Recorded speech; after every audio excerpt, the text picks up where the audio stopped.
Hey guys, I'm Koko. Welcome back to RimWorld. Welcome back to our Aliens vs Predators stories. Now, you might have noticed that there's been a significant lack of RimWorld lately, and there's a couple of reasons for that. First, I got pissed with this water situation over here. That kind of, was annoying, but I was hoping I could fix it, yet I couldn't. That's okay. That's fine. If I remove this mod, it just breaks the game, so I'm not doing that. Now, second thing is, I was kind of not satisfied with the way this whole thing was going, and I thought I could do better. Also, I love your stories. All of you guys that put the stories in here, really good stuff. So this episode is gonna be a finisher for all episodes. That's what my goal is today. I'm gonna go through all the stories that we're still missing. We're gonna read them all. We're gonna finish it up. We're gonna give it a nice finisher, possibly at the end with some nice raids that are gonna hopefully annihilate us all. Just the classic good old tradition. But yes, I wanted to finish this because I'm gonna start working on a new series, on a new story, and I'm gonna do it proper this time around. I'm gonna do it proper. I'm not gonna spoil anything yet. It's gonna take a week or two, but when it's in, I am thinking it should be real good. And of course, as always, I will be, wanting your submissions of characters and character backstories. I think it could be pretty cool. It's gonna work kind of the same as it did now, just different settings.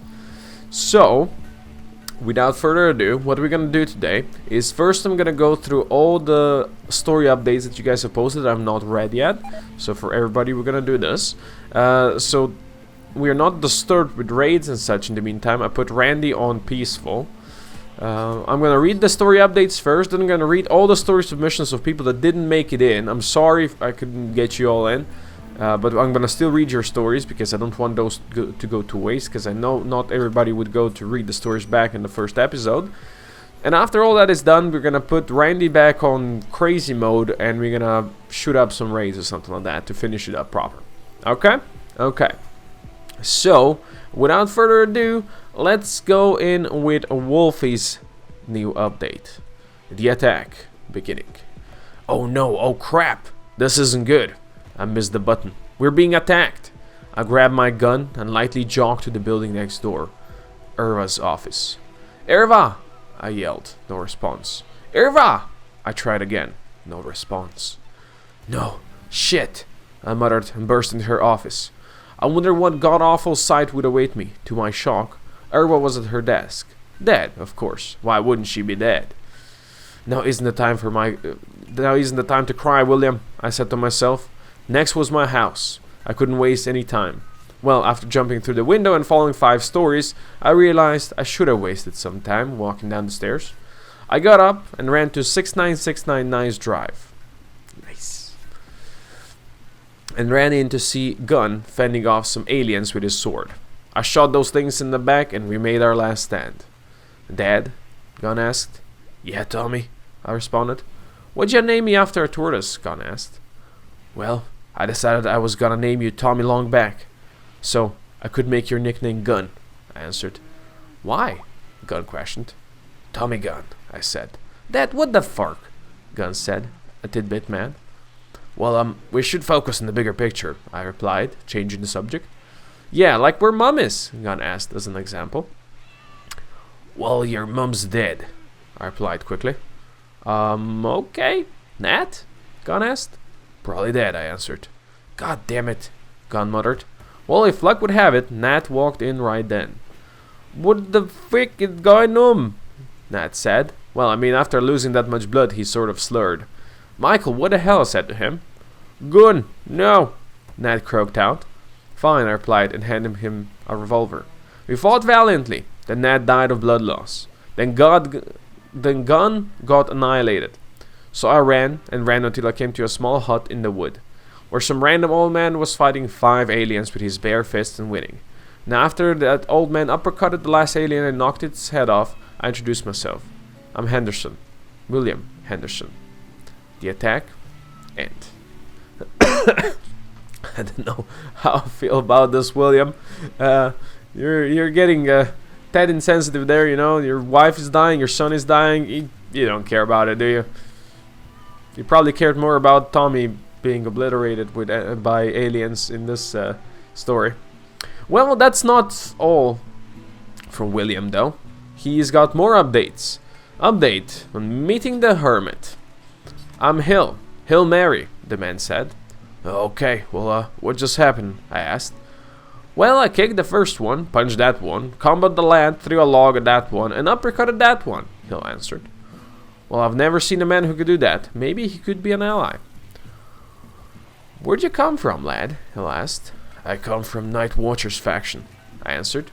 Ah, I remember them. Good friends with Thomas Aaron, Hill said. Thomas Aaron? Our first leader that was 147 years ago, I replied. Ah, that must have been a long run. Want food? Hill questioned. Changed the subject. Sure, I answered. Roughly 20 minutes later. Thanks, Hill, I said. Welcome, he replied. That is meeting the hermit, the end. So, we got more updates. Next update is titled Before the Attack. That time when Wolfie almost destroyed the rim. Wolfie, Nat said, are you almost done with the weapons? Well, Nat, I don't know. Maybe when we find something to test this thing on, we'll see, I replied. Fine. We'll launch it at a far enemy, Nat said reluctantly. Let's go get Irva, I told Nat. Though we did have a communication line, we were not able to connect to the chief's office. As we brought back Irva, Gunn had gotten out of school. Dad, what's going on? Gunn asked. Well, son, we're about to blow up the Southern Union of Yellow Trees and Peas, I answered.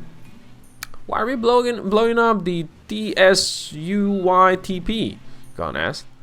Because we hate each other, I answered. Now head home and finish your homework. Okay, Gunn said, contently. What is going on right now? Maniac D is dazed. That's okay. We'll leave that be.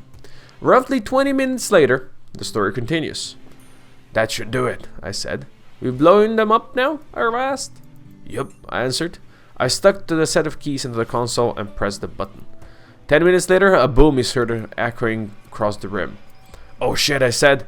Oh shit! Wolfie, why is the floor shaking? Nat asked. Because I screwed up, I answered. Just before the damn rocket gave a magnitude 15 earthquake and destroyed a quarter of the planet. Wolfie, what the hell did we do? Irva asked. Well, pray to Randy we don't die, I answered. Then the worst came. The ground shook 12 times as hard and the world was destroyed. Beep. Holy shit, Nat said. This is why I create fallbacks, I said. My arm still hurts, Irva said. I sat back in my chair. I almost destroyed the rim. We'll use that as a last resort, I said. Yes, we fucking well will, Nat replied. That time Wolfie almost destroyed the rim. The end. Wolfie got some very interesting and unique ways in there, I must admit. But we got one more update from Wolfie. One more. It is after the attack. Roughly 2 or 3 months after the village was attacked, we were attacked as well. Hill and me did pretty well fighting them off, but Hill had taken too many injuries. He was bleeding badly. Wolfie, Hill said softly. Hill, just hang in there, man, I replied. Wolfie, there are more, Hill continued. What? Oh shit, I said, looking out the window. Hill got up and went to find the 200 or so attackers. I followed. The old man was much too stubborn.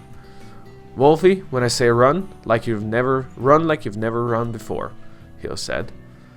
Arguing was worthless. I agreed, and we charged in. We lasted maybe 2 or 3 minutes before Hill yelled run. Soon after, his arm was on the floor, but he was still standing. I continued to run and shot Hill in the head. Dude! Wolfie, what? Why would you shoot him in the head? It's just... I don't know. Was it the aliens you're fighting? Were they trying to cocoon him? I don't know, but you're fighting 200 or so attackers, so... I think they would have shot him in the head easily themselves. How is our colony happening? Look at in the meantime. Look at that. We're building stuff over here. Good, good. Well, we're almost 10 minutes in and I only read updates from Wolfie. Clearly, there must be more done. So let's scroll down the list and let's see who needs updates read. Ah, yes, we have an update from Courtney. We were tired of living in a ball of lava and steam, so our colony decided to find a new home. In just a few days, our caravan found a new place to settle. It was decided that I should join them too, so I helped load up a transport pod and climbed in. After landing, I was assigned a new job of being the cleaner. As the days, weeks, and months went by, my racing mind started to clear. It seemed like every time I'd sweep up outside and look to the trees, I'd swear that I'd see the shape of a bear, but I learned to let that not take over my head. One day, Wolfie was out taking a walk and returned to tell me that he ran into someone I might know, and they're waiting for me outside. I walked out to see a familiar face. It was him! I ran up to Chewie with a cry and hugged him as tears streamed down my cheeks. How have you been, buddy? I've missed you so much. He let out a few soft grunts and nuzzled me. Could you believe that we would have never reunited if the colony didn't move? We definitely made the right choice. Now that I'm back with my best friend, we can fight anyone. Nice one, Courtney. I'm happy for you to reunite with your long-lost friend. Chewie is back, and so is Courtney's happiness, I should say. Right, we still have this thing down here. Remember, Coco, we have to pop that bad boy. Somehow, I must not forget about that, although I always do. I'll try not to forget. I will try not to forget. Okay, let's scroll down the updates. The time is ticking. Let's see who else we have. I think we have one from Hazard. Yes, we do. We have one from Hazard. So listen up. Days passed by since Hazard joined the strange mix of partial crazy people and the so-called colony when something happened. Unsure why or how it directly happened, but all of a sudden Hazard felt a titanic wave of anger and hate washing over him. He needed to destroy, kill, break, or at least punch something, and he knew what he had to kill. Oh yes, those damn green stuff, those evil plants. They called them healing herbs, but Hazard knew better. He knew that these plants were drugs that would cause all the crazy madness in the colony, and he had to put this evil down, destroying the root of it. Running into the room with the stored herbs, everything went black for a moment, and when he came back to his senses, the herbs were destroyed and scattered all over the floor of the room, leaving an ashamed and embarrassed Hazard behind, who just realized what he really did. I love how Hazard implements what actually happens on the screen and gets them into stories. Is really well done. He has done this before, and it's really good. Well done, buddy. I appreciate it. I appreciate this. Now I think we have an update from Daniel as well. Yes, indeed we do. It's a pretty lengthy one, so let's check it out. After a few days of reading the documents, Daniel still hadn't figured out how to unlock his and Drosmo's memories. On a day that started pretty normal, Daniel was informed that he would go to the new base, and that made him excited but hesitant. The new base still didn't have a research desk, so Daniel would lose access to the information on the memory card. Trying to figure out a solution, Daniel had a strange idea as he looked at the alien technology equipment he wore on his arm. Using the days he had before leaving for the new base, Daniel began using the research bench to simulate changes in alien technology. The day before the trip, Daniel looked proudly at the equipment that was still the same as the others in its construction, but the chip responsible for medical care was completely reprogrammed. The new chip allowed the device to connect with Daniel's modified pupils, allowing Daniel to see projections of what to do on a self-tend, as well as being able to display in Daniel's vision the documents he transferred from the memory card to the chip. With the problem solved, Daniel went to the new base while testing his new skill during the trip. Already in the new base, Daniel installed the modified chip and other alien equipment that was of higher quality and more resistant, which would help to protect the chip from damage. After a few days, Daniel was reading a document while cutting some blocks. After all, it was an easy and boring job. In the middle of the document, he read a line that confused him, but for some reason made his chest ache. Project Daniel reacted well to Project Alisa and showed no sign of rejection. Reading this strangely familiar name, Daniel unconsciously said, "Who is Alisa?" And with that phrase, Daniel felt his head heat up, as did his eyes when they first activated after he woke up in the glass tube. And as soon as Daniel thought he was going to faint again, a voice answered in his mind and a person appeared in your vision. "It's me." This was the first implant I thought of, and the last I wanted to put. This is Daniel's idea, why he did this. I'm gonna read it, by the way. Because it would not make sense to put it in earlier. After all, Daniel would know that something happened, but would not know what. I don't know if there's this implant inside this mod pack, because the post is out in part of the video.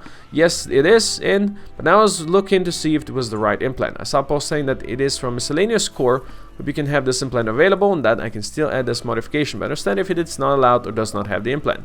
This implant is not in the mod pack, no problem, because the role in the story is more important than his effects on the character. We do have bionic brain paw. I'm pretty sure we do. So Daniel, where's Daniel? We'll just go into character over here. I'm gonna find Daniel. There he is. So let's add bionic. Wait, that's Courtney. That's not Daniel. Daniel. There you go. He has the tactical cornea. Let's go brain. Architect brain melder. No, that's not the one. Bionic animal brain. Bionic brain pal. That's the one, right? Yes, that is the one. So we're gonna add this one. It kind of needs to be in the brain, right? Bionic brain pal. Okay, so it gives him extra consciousness, extra sight, extra manipulation, and blood filtration. So Daniel, you got modified, buddy. You got modified. I like it. So, you know, he didn't know that he had this in his head before. You know, that's why we didn't have to make it ourselves and implant it in him. Because, yeah, he had this in, but he just didn't know. So this is good. I'm sorry. Half-sibling combo died. What is with all these people dying? Daniel, you got that thing in your head now. You should be better. How are we looking over here? They're actually building our defenses. Look at that. Look at that. Not that they're really amazing. What do we have here? Dirt path. Perfect. Let's build these. And we need to do something about this. But whenever you do, it's gonna be peachy. Granite. Do we have granite? We should have granite, right? We do not have enough granite to do this embrasure. That's slightly unfortunate. We're just gonna do... Give me security. Just make it out of... I'm sure we have titanium enough to do this. Okay. Okay. Jesus, we're so far in, and I still haven't even read all the updates. This is taking longer than expected. Okay, let's see. Who am I missing still? There's still some updates. And I wanted to read everybody that I couldn't get in. Jeebus. I'm sorry. Okay, we have an update from Skiddo. Let's read that one. So, laying in bed all day definitely isn't something Skittle wants to do, but she finds it helps her have her human conversation with Sir Skip and Hashem when they come in the room to chat and check on her. Laying there, she thinks about her animal friends and hopes they are getting fed while she is out of action. It's not nice to be ill like this. She hears the heavy wind on the roof and can't wait to be back outside where she belongs. A few of the animals come in to sleep in the room at the foot of her bed. She tells them it will be alright. She'll be ready to play again soon. She hears about Rob trying to leave, so she gets up of the bed and talks him back in, returning to bed after and happy to see everyone still around and alive. Good stuff. What's going on? Fishing tragedy? That's okay, Big Mama got bitten. We're Gucci. We Gucci. Okay, I know we have more updates from Fry Cats as well. I'm glad Skittle is gonna be better now. I'm sure everybody's gonna be better after this. So, Fry Cats. Always on the road with my other cat friend. Our job to move stuff to the new home. We head to the first home, ready to bring more stuff, and head back out. As we return, we see a new person. I wave in past and get some rest firstly, so we can continue on. We spend our nights talking about our past, since there's a lot of walking back and forth. As we come home, the prisoner finally was part of the colony. We learn that his name is Hazard. We welcome all, so this made Fry Cats happy to see more people joining the cause. Then we head back to grab more stuff. Yeah, they've been walking a lot. We recruited another kitty. This is a good day. I welcome Cody. Just seeing another familiar face made my mood rise up as I entered the colony after the last caravan. Now we get ready to move out again, carrying stuff.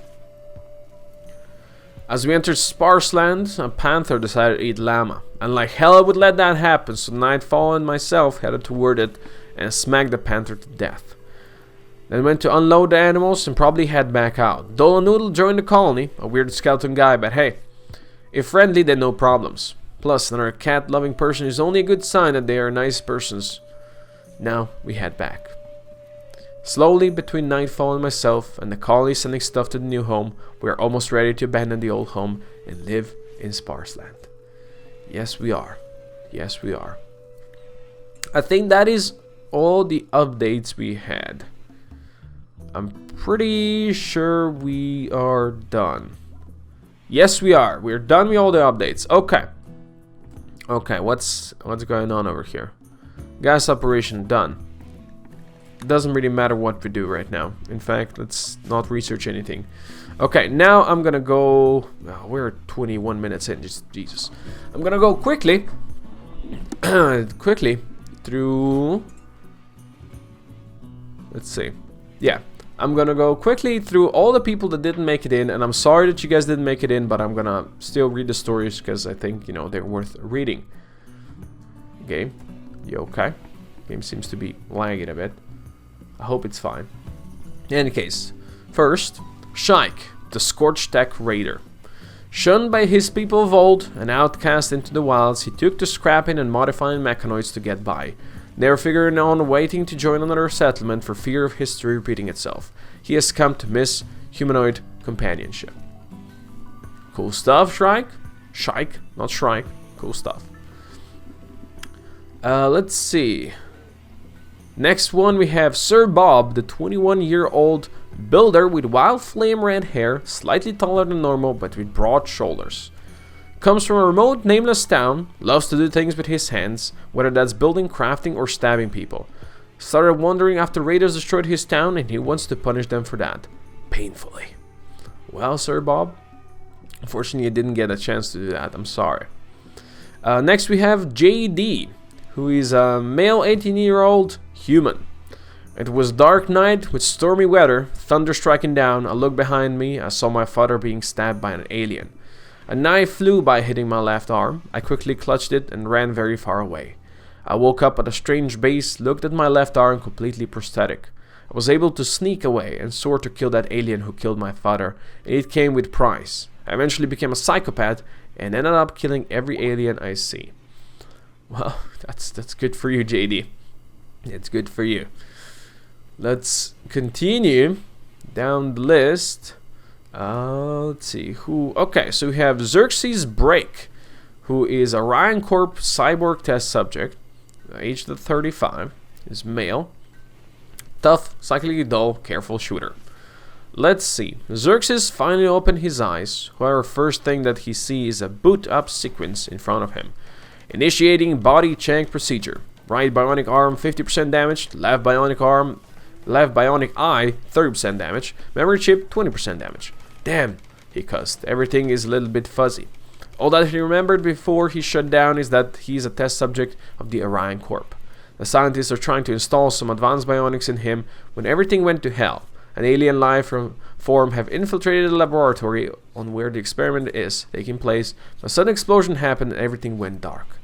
As he was trying to remember everything that happened, he heard a growl. What the hell is that sound? Due to curiosity, he picked himself up and tried to locate where that sound is coming from. As he was looking inside the ruined laboratory for the creature or something that's making the noise, he stumbled upon an armory. There he saw a rifle. Well, this might come in handy. He continued to explore the ruins until the sounds grew louder. I think it's coming from that room, he says. As soon as he said these words, a huge black creature leapt out of the room. This creature is hissing at him. Without second guessing, he clogged the rifle in his hand and sprayed the creature in front of him. He emptied the clip of his rifle until the creature laid waste. When he was sure that the creature is dead, that was the only time that he approached it. Is this the fucker that infiltrated this facility? He asked himself. Upon looking at it, he knows that if this thing is inside the building, then there will be others. Knowing this, he rushed out of the facility, and until then he's trying to survive on his own. but you saw a colony on the horizon. People, civilization, finally. The only thing that is in his thoughts now is to reach that colony. It's a really cool story, Xerxes. I'm sorry that we couldn't get you in. My apologies. But I'm really liking the story, buddy. Next, let me take a sip. We have a story from Zombified. Zombified was boring. I'm sorry. Zombified was born during a time of unrest on his homeworld, as a devastating virus made the population show unseen aggression and survivability. He managed to escape his homeworld, but is still living with the infection. He would never be the same again, and that's okay. After learning how to live with his condition, Zombified's life went on almost normal. He decided to pursue a degree in IT, which he finished with minimal problems, eating only a few of his fellow students. He faced no consequences for his offenses because his very politically correct Glitterworld deemed his condition to be the reason for his wrongdoing. To further promote the condition's acceptance, Zombified created a mod for his favorite game, which would tell the story of his contaminated homeworld. For a long time his mod went unnoticed, but one day a huge streamer called Kerko paid it some attention. Zombified was amazed, as his mind was plagued with murderous thoughts due to his condition. His love for Kerko quickly turned into an uncontrollable need to eat him. While tracking down Kerko's position, Zombified found out about some of Kerko's sponsors crashing on nearby RimWorld. Joining them would be the easiest way to find and eat Kerko. That is kind of weird, buddy. That is kind of weird, but I love the backstory. Don't eat me, though. Don't eat me. Unfortunately, I'm not a streamer. I would love to be, but so for now I'm just a poor old YouTuber. Also, what is going on with all of our toilets? No water capacity? Oh right, we put all the water in the swimming pool. Jesus Christ, that was like the worst thing to build. No defenses, build a swimming pool. Classic Coco, right? Classic. Oh, okay, looks like we're not gonna have any raids at the end because there's just so much to read. We're gonna go through all of this. Continue. Next person is Salak. Lone soldier hunted by aliens. His family was killed by them. Now his only wish is to kill them all. After 159 years of bloody war, it is time to rest in a new place with new friends and maybe a new family. Sorry Salak, we couldn't get you in, buddy. Next one is Levy. 20-year-old human with blue hair, light blue eyes, and heavy set. They're kind. They love animals, love nature, social. Levy always lived in a small village, farming, taking care of animals, fishing, all the things you expect a small village boy to do. Okay, fishing, all the things you expect a small village boy to do. But he had a dark secret. He was gay. He couldn't take hiding it anymore and ran away, never looking back. Nothing wrong with that. You would be perfectly accepted in our colony. Unfortunately, we didn't get you in. Like the backstory, but no. Continue onwards. There is more. We have Zero over here. 25-year-old male. Zero was a child raised by aliens. He was abandoned by his human family. As such, the aliens gave him advanced bionic legs to keep up with them and teach him their ways. Because of this, he had the mindset that humans were bad and were not capable of being trusted. When he became an adult, humans raided and killed his alien family, were killed by humans, and this further gave him the idea that humans are killed on sight. He proceeded to kill any human he met. He has his fair share of blood and never forgets who he killed. He bounty hunts from time to time before returning home in the woods, but good things never last. Years later, a group of aliens, as the aliens stumbled on his home, destroyed it. Zero was forced to run away. Guilty and saddened, he realized him, an ally, would never have a home. He stuck to bounty hunting and sharpening his skills in crafting, survival skills, and smarts. He's good with animals, as he can hung and befriended his loyal wolf ally named Ally. He caught wind of civilization that would offer him a place to call home. He gambled on it and decided to make the journey. And so Zero and Ally make their way into civilization, one step at a time. I'm sorry, Zero, that we couldn't get you in. Love the backstory, even though I stumbled a couple of times on some of these sentences. I'm sorry, but love it. Continue onwards to glory. We still have a couple more. Okay. Okay, we actually have a lot more potentially. There was a lot of you wanting to get in. I'm sorry because I couldn't get you all in. Helix. He's a combat medic. He's an ancient steel trooper frozen in a cryopod, waiting for their squad to rescue them. He was sent to the planet with his squad to rescue the feudal lord of the planet. As they were extracting unknown to them, they were sworn by an unknown alien race. Helix and five other troopers were left behind for others to extract. Helix was showed in a cryopod with a distress signal as the last of them were overwhelmed. Sorry we couldn't rescue you, Helix. Sorry. Then we have Paxton Solorico. I am Paxton Solorico, and I was built in the small town of Ivandale in the northernmost reaches of the continent to guard the Temple of Pelor. The town was razed 20 years later by a pack of gnolls. Only 3 of the village children survived by hiding under me in a well. They left a few years afterwards to find their place in life. I began training at the nearby Eclipse Monastery in martial arts so I could better guard the Temple of Pelor and Ivandale. After many years of watching nature reclaim most of the town, I decided I would restore the temple. Finding a small nest that had been abandoned, with a tiny egg still in it, I prayed to Pelor to help me find this poor thing peace. As I picked it up, it began hatching. A very tiny snow owl came out and began snuggling in my chest. I named her Magi, and we would continue restoring the temple so that travelers could have a place to stay from the harsh northern climate. Heard a new group needed help to survive. I set out to find them and help. I guess you never found us, Paxton. I'm sorry. I'm sorry, buddy.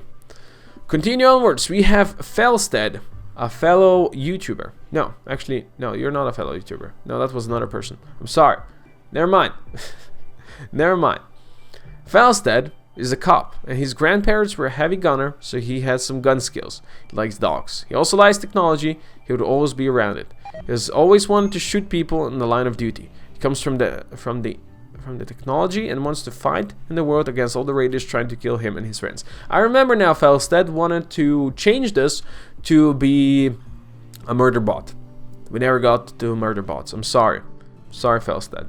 Lens over here. There, Lens is our fellow YouTuber. I misread the first name. Sorry. So Lens, failed full-time Fortnite streamer who got so far behind on his bills due to being really bad at keeping his audience entertained. Hits rock bottom and signs away his freedom to some shady character to pay debts. Last thing he remembered was a bag being placed over his head. Next thing he sees is rowing slaver dragging him around an unknown planet inhabited by weird creatures. Nice. Failed full-time Fortnite streamer. Damn, those are the worst, aren't they? Those are the worst. Okay, we're getting down to the end of the list. It's gonna be like half an hour of me just reading stories. Perfect. Bobby Longbottom, a human male of age 41. Just Bobby for short. He grew up in a small village and was loved by everyone until one day, some scary goats ran over the village and his only option was to flee for his life. Goddamn goats. Goddamn goats. Okay, next one we have Boris L. Johnson. Boris is a recently retired member of prominent Space Marine Corps. Despite a glorious war record, there was always a cloud of mystery and suspicion related to the activities of his unit, the Archangels, and a number of investigations have been conducted. So far, no prosecution have been made, as there is, surprisingly, a lack of witness. It is unclear why Boris has infiltrated the settlement, but he is currently masquerading as a charming buffoon. The more perceptive residents will likely notice his hidden intellect, but may well attribute it to the desire to be liked, as he focuses his energy on charming people. Nice, Boris. Nice. Never heard of a Boris before. Good stuff. Continue. Andrew Chicken Fingers DeFazio. Was sitting on the toilet of his ship one day, recently awakened to observe the passing RimWorld. When he tried to flush, he realized that in ignorance, the toilet he was in was an escape pod. Unknown to his crewmates, he was launched to a nearby planet covered in his own poo, and left to survive on his own. Good job, buddy. You would have been a perfect addition. Next, we have Thomas James Tapley, a human. After taking a general IQ test as a child by getting the highest score on the test, he was taken to a lab to be experimented on and test the limits of his brains. Jesus, that's poor guy, poor kid. That's just the worst. You don't do stuff like that to kids. Okay, continue. Dismiss Leafside Dismas, I don't know how to properly pronounce, but hey, Leafside, Mr. Leafside, male, age 29. Dismas was assigned on a mission to gather more intelligence on the inhabitants of a distant RimWorld. Dismas is more of the brains of the group, focusing in intellectual and medical. He does take pride in his work, although very neurotic. He isn't very social, as he often sees it as unnecessary after being desensitized to death of other people. His only goal now is to learn the planet he finds himself on for the name of the science.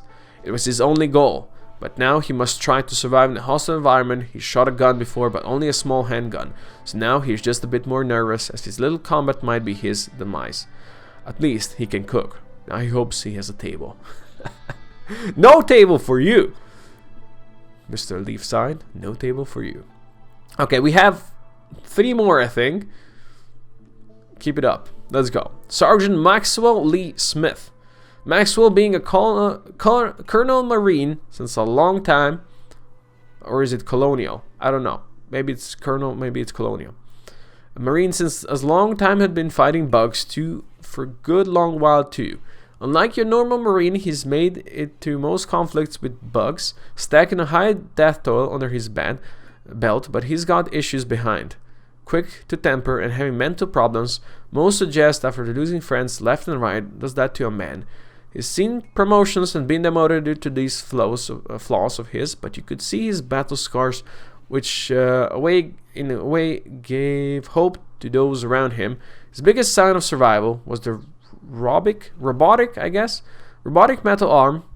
His head, he never did say how he got it or even it came to happen. Moreover, even as he got mad or anger, yelling at them, though with his background. I'm sorry, this is slightly hard to read. The Marines kept him, though you can say it was doomed to end. An old sergeant was tasked with a squad of newbies. The Lord sent on a mission to check on a colony in outer regions of the colony. The colony has been attacked before by outlaws and even rebel type movements, but they always bounce back. But the last 6 months, they've been dark. Needless to say, bugs survived, taking hold of the colonel too. During these missions, he lost his squad and was recovered 3 months later a broken man. He was finally let go from service due to pissing off the right people and getting into multiple fights over and over again. Though they gave him an honorable discharge for his many years of fighting bugs. He at some point ended up on some backwater planet in the middle of nowhere. Unknown to him, Bugs has a small but growing foothold here too. But for now, the old sergeant was now a drunk and a mercenary who goes around bouncing job to job. That was a bit tough to read. I'm sorry. Still love the story. Just punctuation, friends. Punctuations. It's very important. Quickly, continue onwards. We have 2 more. Prince Leka. His arm was severed, with it his innocence. He now seeks redemption for the murders committed whilst under the bloodlust of revenge. He cannot feel anything, as that was the price of his vengeance. Well, what is the price of vengeance? It's a good question. In any case, 1 more. Wilford Titter. Son to the infamous hero and time traveler John Titter, Wilford has to carry the absurd weight of his humanity-saving father's reputation on his shoulders. Being an Earthling and having fought in the Great Martian War of 2079, I'm sorry. It should have been 69, man, what are we thinking? He had seen a lot of both worlds. Both a well-established civilization and the dawn of another society. An intellectual, Wilford spent most of his time after the war researching about humanity and society. In 2106, after a gigantic meteor hit the moon, destroying it and all the Earth's population left for the stars in their cryptoslip caskets. The Earth's fate was unavoidable. Knowing the secret location to his father's time machine, Wilford decided he would go to the future, as he thought humanity always finds a way to doom. There was no point in disturbing the space-time continuum. Wearing his exosuit, he wakes up to a destroyed Earth in the year 4302. Skeletons, cryptoslip caskets, and starships scattered. He proceeds to board a ship, set it to autopilot, go anywhere mode, puts classic David Bowie songs to play, and goes to hit 1200-year sleep in the casket. Jesus, you're gonna be old, man. He wakes to a dark ship. Power is gone, ship broken in half. Luckily, the ship parked in a low orbit around a strange planet. Could there be someone here? He spacewalks to the last functioning drop pod and descends to the planet. There he finds a crude world filled with crime, anarchy, and dangerous creatures. At least, there's a colony nearby. Good stuff, Wilford. Good stuff. That's all the stories. If I accidentally forgot someone's story and I've not read it through the whole series, I really apologize. I also apologize for not being able to get all of you in. I apologize for the last episode just being me reading stories. It's just the way it is. But I loved each one of them, and it really means a lot to me that you guys took time to write them and post them. And you know what? As is tradition, this thing will never die. It's one of those. You know, poison ship part survives. Coco. Just the way it is. Now, as I said, I'm going to be working on something new for RimWorld. It's going to take a week or two, maybe even 3. I don't know. So, you know, keep tight. Watch some of my other stuff if you so desire. Otherwise, you know, take care. Hope you have good holidays. It's going to be holiday season soon. But I'm going to be working through that. Hopefully getting RimWorld in on the schedule before the year ends. I hope so, but if not, I'll see you with more RimWorld in 2020. There's going to be updates on community page, so keep an eye on that because I'm going to be posting because there's going to be more stories from you, I hope, in the next series. But for now, thank you everybody for watching. I really do appreciate all of this. This was my first test how the stories could work test series, and I think it went really well. Gameplay wise, I kind of screwed up with the 2 colonists and all that trading in between back and forth. It wasn't that good, but I think otherwise stories worked really well. So, for now, thank you everybody for watching. I do hope you enjoyed this whole series. And if you did, I don't know, do your thing. Come on Discord, we can talk about more RimWorld and other games. That would be nice. For now, thanks for watching. I'll see you guys all next time. Happy holidays.